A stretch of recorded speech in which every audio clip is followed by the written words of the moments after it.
예, 오늘도 시장의 중심을 잡습니다. 장영혁의 마켓 시그널 한국투자증권 이프렌즈예요. 장영혁 팀장님 함께하겠습니다. 어서 오십시오, 팀장님. 네, 안녕하세요. 어제 코스피가 뭐 2%나 오르는데 뭐가 부족하단 말이냐 이렇게 보실지 모르지만, 예, 코스피는 0.9%였지만, 예, 조금 아쉬움이 있고 또 외국인들이 선물을 좀 어제 좀 또 매도했더군요. 예, 어제 흐름 좀 읽어주세요. 일단 뭐 저도 그 얘기를 하면서 이제 시작을 하려고 했는데 꿰뚫어 보셨네요. 네.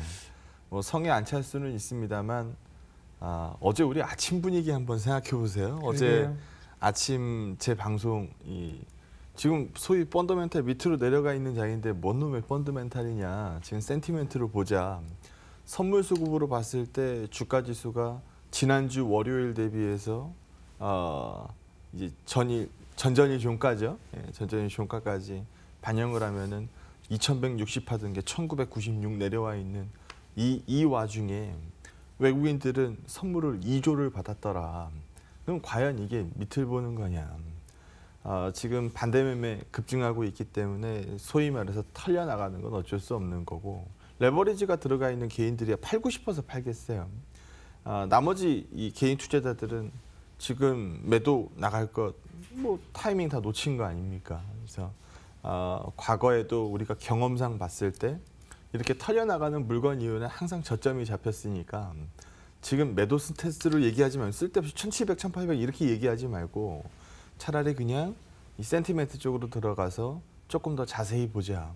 그러면 선물 시장에서 반전 시그널이 있으니 밑을 보는 건 아닌 것 같다라는 부분을 말씀드리면서 어제 출발을 했어요. 소위 그 전날 미증시가 이 전강 후약, 그것도 큰 폭의 전강 후양을 보이면서 어제 아침에 소위 얼어 계신 분들도 많았을 거고요. 근데 참 옛말 틀린 거 없죠. 꼭 나만 팔면 올라요. 그래서 어제 이제 매도하고 나서 오전장에 사실 어제 거래소 같은 경우에는 시가가 저가였지만 코스닥은 시가 빼고 나서 한번 밀었다 올렸거든요. 그래서 적지 않은 물건들이 어제도 털렸을 거고 어제도 개인 매도가 거래소 쪽에서 3,600억, 코스닥 쪽에서 2,600억. 요즘 연속성을 띠고 매도가 나가고 있죠. 어제 뭐 추정치로 봤을 때는 장 시가에 털린 반대 매매만 한 700억 가량 되는 것 같던데요. 이게 사이즈가 얼마나 되는 건지 좀 이따 차트를 통해서 보여드리겠습니다. 그리고 간밤 미증시 얘기하면 한번 시계를 좀 거슬러 가보죠. 얼마 전에 트럼프가 이렇게 얘기했어요. G20 회담 없어서 시진핑 만나는 자리, 이건 무역협상 자리 아니다. 그것도 우리 방송에서 소개를 했었죠. 그리고 전전일만 하더라도 이 협상장에서 뭐 별다른 성과가 나오지 않으면 뭐 추가 관세 2,670억 달러 뭐 만지작거리고 있다라는 뉘앙스를 보여줬고 뭐 어제 이미 우리 장중에 나왔던 발언입니다. 그래서 뭐 Great Deal이라는 표현을 썼는데 뭐 위대한 합의가 뭐 나올 수 있다라는 기대감을 또 심어줬습니다. 이거 며칠 사이에 툭툭 바뀌어요. 그리고 어제 은행주들 약세에서도 엿볼 수 있는 것처럼 이거 중간선거 이전에 지금 답보 상태를 보이고 있는 이 북미 회담의 소위 핑계거리를 만드는 거죠. 세컨더리 보이콧 우리 이 대한민국 은행들 쪽으로 뭐 하나 지정할 수 있다, 뭐 아니다, 뭐 얘기들이 많이 나옵니다. 지금 경제부에서는 뭐 공식적으로는 부인하고 있는 상황입니다만 별의별 얘기 다 나오고 있어요. 그럼 옆으로 좀 뒤집어서 생각해 보자라는 거죠. 그럼 이게 어제 처음 나온 얘기도 사실 아니에요. 이 얘기 나온 지 한 2주 넘었거든요. 근데 거론되는 은행도 있어요. 경남은행 거론을 하더라고요. 지금 KB나 하나나 신한 거론하는 게 아닙니다. 경남 거론하는 거예요. 그래서 이런 뉴스가 왜 어제 돌아다녔을까? 이것도 재탕으로 그런 부분들 생각해 보면 노리는 시각들은 분명히 많이 있었던 게 사실일 것 같습니다. 근데 우리가 좀 짚고 넘어가야 되는 건 그럼 V 반등을 보일 거냐?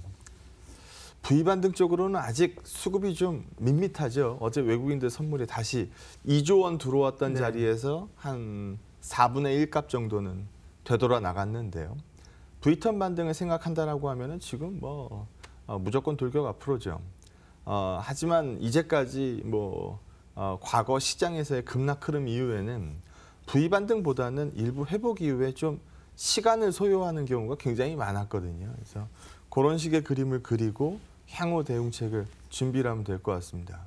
그러면 그 향후 대응에서 넘버원, 뭐 반등 포트폴리오의 넘버원 업종은 뭘로 잡을 거냐라는 부분도 얘기를 이어가 보도록 하죠. 첫 페이지 보시면은요, 이게 이제 이 사이즈를 보여주는 거예요. 뭐 최근에 이거야 뉴스들 많이 보셔서 아실 겁니다. 이게 아이고 시장이 안 좋을 것 같으니까 내가 신용 매매를 줄여야 되겠다 라고 보는 시각은 얼마 안 될 거예요. 극히 미미할 겁니다. 이 신용잔고 빠지는 거에 가장 큰 원인은 털려나가는 거예요. 반대매매 털려나가는 거죠. 반대매매 당해보신 분들은 아시겠습니다만 이거 뭘로 나가요? 지정가로 나가요? 시장가로 나가요? 시장가로 나가죠.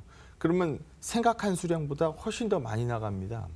그러면 이미 신용잔고를 안고 손실을 보셨던 투자자분들 같은 경우에는 이거 한 주 한 주 깎여 나가는 게 이 살 깎여 나가는 것 같을 텐데 그냥 뭉텅이로 그냥 한번 빵 하고 흘러나가 버린다라는 거죠. 그럼 증권사는 손해볼 게 없어요. 담보물을 처분해서 돈을 걷어들이면 되는 거니까요. 그래서 뭐 반강제적으로 감소하고 있는 신용잔고 추이를 보여주고 있는데요. 그 사이즈가 얼마나 되냐. 지금 여기서 보시는 것처럼 지금 10월 평균 금액이 200억이 넘어요. 그러니까 10월 들어가기 전만 하더라도 양시장 합치면 100억이 채 안 되는 애들도 굉장히 많았습니다. 근데 지금은 평균 금액으로 200억이 넘어요. 특히 최근 같은 경우에는 제일 높았었던 때가 700억 가까이 흘러나간 적도 있고요. 일부 기사 보니까 뭐 하루에 1,000억이 나갔던 예. 것도 나왔죠. 어제 추정 치료만도 700억 정도가 됐으니까요. 좀 규모가 되는 증권사 한 창구에서 시가 반대매매 이 유출량이 뭐 사이즈가 좀 큰 데 같은 경우에 100억 육박합니다. 그러니까 세게 나가고 있는 거죠. 그래서 소위 말해서 뚝뚝 털려져 나간다라는 겁니다. 그 영향을 온몸으로 받을 수 있는 건 거래소보다는 코스닥이죠. 예. 왜냐하면 사이즈 차이가 있기 때문에 잔고는 또 비슷하고 그러다 보니까 이 그림에서도 엿볼 수 있는 것처럼 뭐 올라가니까 신용이 쌓인 거다, 뭐 빠지니까 신용이 빠진 거다 이렇게 읽을 수도 있지만 역으로 읽으면 신용으로 올랐다, 신용 빠지니까 빠진다. 뭐 신용하고 약간 동행을 보이는 모습은 뭐 의심할 나위가 없습니다. 근데 이렇게 만들 때까지 좀 이따 차트를 또 하나 보여드리겠습니다만 이렇게 만들 때까지 누가 주도했냐는 거죠. 그러니까 이 펀더멘탈이 부족해서 주가를 밀어서 뭐 가격이 밀렸다라고 하면 사실 그거 얼마 안 될 거예요. 근데 언더슈팅을 보이는 종목은 언더를 과하게 찍어야 소위 말해서 다음 먹을 구간이 커지는 거니까 뭐 공매도 얘기를 안 할 수가 없습니다. 코스닥에서 외국인 공매도 비율 튄 거 한번 보시면은요, 이 참 환장할 노릇이죠. 네, 이렇게 튀어 올라갑니다. 이 기간 동안 죽여낸 거잖아요. 그리고 더 환장하는 그림은 최근에 다시 공매도 비율을 꺾기 시작했다라는 점이죠. 그러면 내 들고 버티다가 이자 물어가면서 이렇게 고생했었던 종목이 털려나가고 나니까 아이고 반등이 올라버렸네 라는 얘기가 절로 나올 수 있는 시점입니다.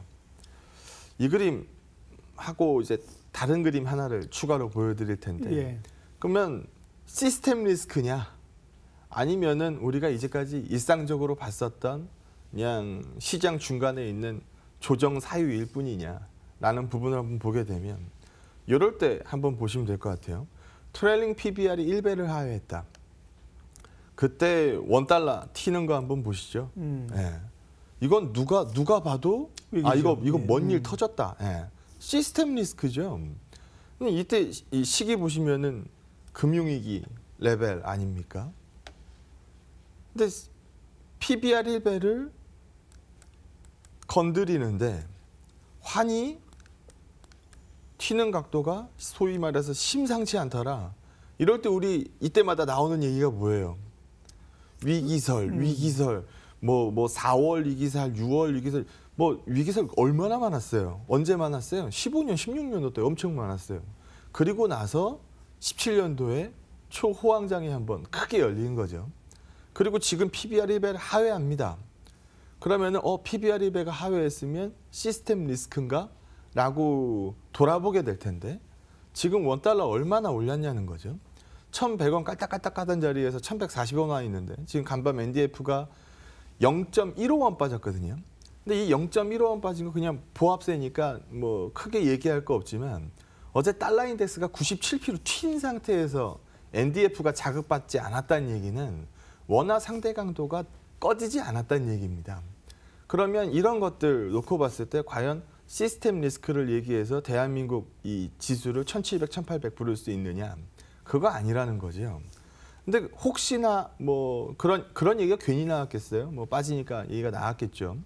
그 얘기를 반영하는 기간 동안에 52주 고점 대비해서 20% 이상 빠진 비중이 거의 100%에 이건 거짓말 좀 못한 거 90% 정도 나오죠. 10% 살고 10%가 20% 덜 빠진 거고 나머지 90%는 20% 더 빠졌습니다. 좀 전에 보셨던 것처럼 10월 지수가 코스피 값으로만 14% 빠졌는데 지수 값이 14% 빠졌으면 종목 값은 얼마 빠졌겠냐는 거죠. 그래서 소위 말해서 그냥 묻어서 내려가는 이 분위기가 원체 강했습니다. 그러면은 이제 소위 반등이라는 걸 찍기 시작할 때 그러면 뭐에 주목할 거냐라는 부분을 찾아야 되는 시점이고 예. 얼어있는 손가락이면은 제가 늘 말씀드립니다만 지금 안 사면 이럴 때 못 사면 올라가면 더 못 사요. 왜냐하면 얼마 전 지수가 생각나서 못 사요. 빠져도 못 사요. 그러니까 지금 액션을 취하지 못하는 투자자는 앞으로도 변화가 없다는 얘기거든요. 하락할 때 주식이 없는 사람은 올라갈 때도 주식이 없는 게 맞는 겁니다. 그래서 그런 부분들을 생각할 시점. 그리고 뭐 이만큼 명백한 시그널이 어디 있었어요. 현물로는 찍혀 놀려가지만 선물로는 급하게 채워갔었던 외국인. 물론 어제 4분의 1이 돌아 나갔습니다만 그 밑을 봤다면 이런 이 괴리를 설명하지 않았을 겁니다. 그래서 하방 경직을 V턴 얘기하는 시점은 아니지만 하방 경직 높아진 부분에 대해서는 포커스를 맞출 수 있는 시점이 분명히 도래하지 않았나. 빠질 때는 언더슈팅 하기 마련인 시장이니까 그 부분에 포커스를 맞췄으면 합니다. 네, 첫 번째 이슈 시장 얘기했고요. 두 번째는 그러면 언급해 주신 것처럼 시장이 이렇게 리바운딩 할 때 어떤 종목이 주목을 받을 수 있을 것이냐.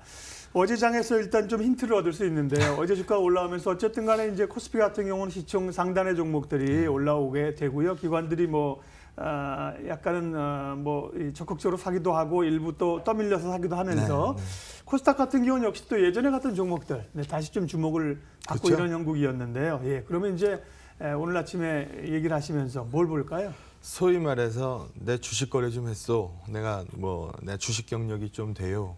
라고 얘기하시는 분들은 어제 시장에서 힌트를 굉장히 많이 찾으셨을 거예요. 뭔 얘기냐 하면 죽어 나자빠졌던 시장에서 첫 바운드가 나왔을 때 세게 움직이는 거, 주도하는 거. 이게 그 다음 바운드 국면을 이어갈 가능성이 굉장히 높은 그렇죠. 종목들입니다. 그래서 어제 많이들 찾아보셨겠죠. 그중에서 단연 뭐 수급 얘기서부터 먼저 하면 어제 수급 중에서 쟤네 왜 호떡집에 불났어? 라고 얘기하는 수급 주체가 하나가 딱 보였을 거예요. 어디가 보이던가요? 금투죠. 어제 네. 금투는 뭐 그 전서부터 들어와 있었고 네. 어제 연기금이 네. 2천억 들어왔죠. 네. 그러면 연기금이 갑자기 이 짐 싸들고 이제 주식시장으로 들어오기 시작하는데 그러면 얘네들이 기다리다가 이 바운드 첫 국면에서 2천억을 딱 발라준 겁니다. 그럼 뭐 발랐는지 봐야죠. 그러면 이거 안 보신 분들도 다 알 거예요. 어제 연기금이 제일 많이 산 종목 뭘까요? 삼성전자죠. 예. 네, 삼성전자죠. 그 다음에 셀트리온, SDI, 삼성바이오, 모비스 뭐 이런 순으로 들어갔어요. 하이닉스가 삼성전자 하이닉스가 아니고 삼성전자, 셀트리온, SDI, 삼성전기, 삼바 뭐 이런 식으로 들어갔다라는 겁니다. 그러면은 어제 들어온 이 연기금의 이 매입 금액이 상당 부분 앞으로의 힌트를 제공했다라고 보셔도 돼요. 뭐 사든가요? 시가 상위, 거래소 상위 사더라는 거죠. 그래서 거기에서 일단 힌트가 출발을 해야 됩니다. 그러면 삼성전자 얘기를 안 할 수가 없어요. 지금 반등에 대비한 포트폴리오를 짠다라고 했을 때 제일 먼저 1번 종이에다가 종이에다 1번 적고 이 종목명 적을 거는 많은 분들이 다 삼성전자 얘기할 겁니다. 소위 말해서 액분 때리고 한 20% 밀렸죠. 삼성전자로 20% 물릴지 몰랐다라고 얘기하시는 분들도 굉장히 많이 계십니다. 근데 어닝을 한번 보자라는 거죠. 어닝이 과연 20% 꺾일 만큼 내려와 있느냐? 아닙니다. 최대 실적을 쓰고 있어요. 그리고 뭐 추가적인 주주환원을 뭐 오늘이겠죠? 뭐 발표할 가능성도 굉장히 높고요.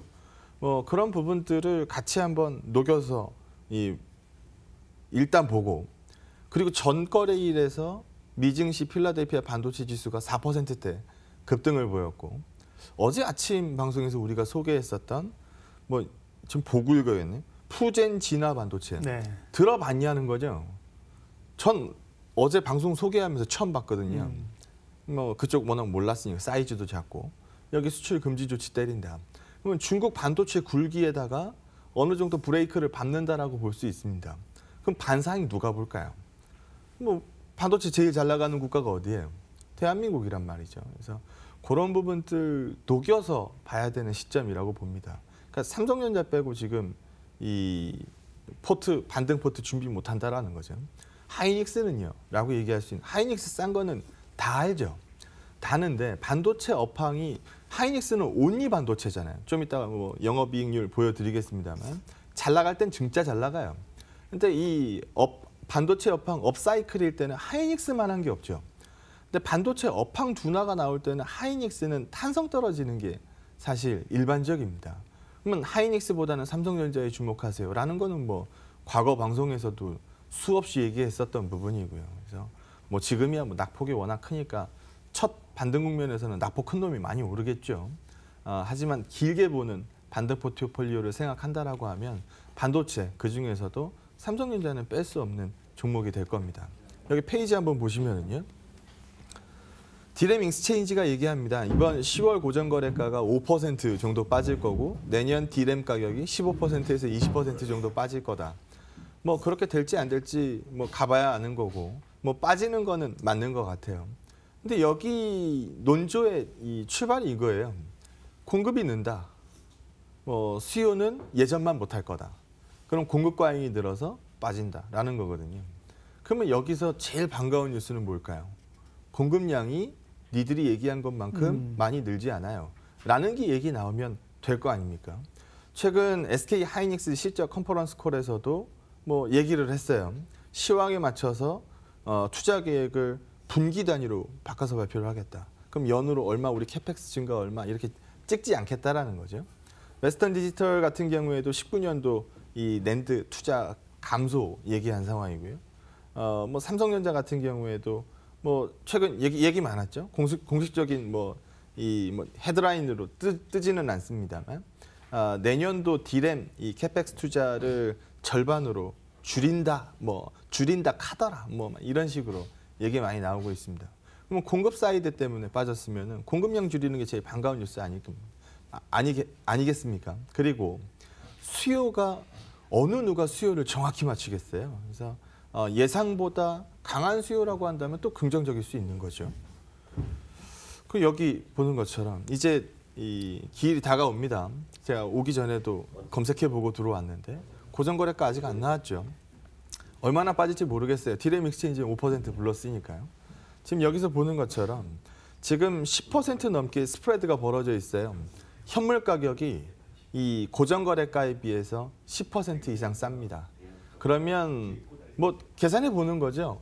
5% 디램 익스체인지가 5%를 불렀고 그러면 5%에 근접해서 빠지느냐 아니면 지금 이 스프레드 폭에 근접해서 빠지느냐 이거 보셔야 될 것 같고요.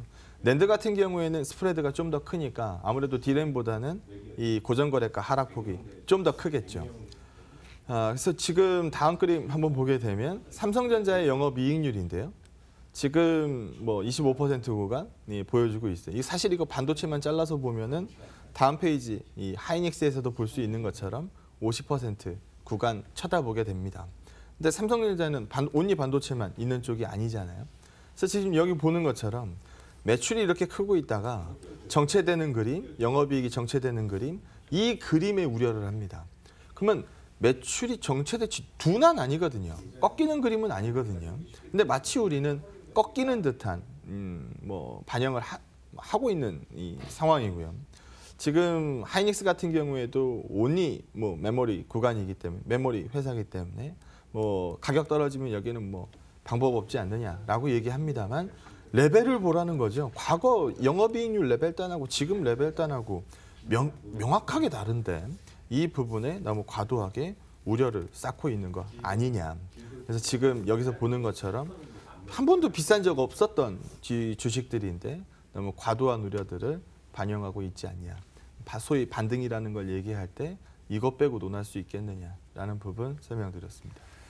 예, 시장 반등의 일전 선두에 쓸 수 있는 종목군으로 오늘은 반도체 그 가운데 삼성전자 얘기를 많이 했습니다. 뭐 오늘은 제한적으로 거기까지만 했고 앞으로 이제 시장이 조금 회복되고 찾아간다면 또 그 다음 주자는 누구냐. 예, 이걸 좀 고민하고 찾아봐야 되겠죠. 예, 전략 한마디 정리하겠습니다. V 반등 과거 경험상 쉽지 않다라는 거 다들 알고 계십니다. 거기에 포커스 맞출 게 아니고 하방 경직성 높였다라는 부분 1700, 1800 부를 때 아니라는 부분만 확보한 것도 어제 시장 기대한 것만큼 안 올랐다고 하시는 분 계실지라도 그 부분에 충분한 보상이 되지 않을까라고 생각합니다. 예, 첫 코너 장용혁의 마켓 시그널 한국투자증권 장용혁 팀장님과 함께했습니다. 잘 들었습니다. 네, 고맙습니다.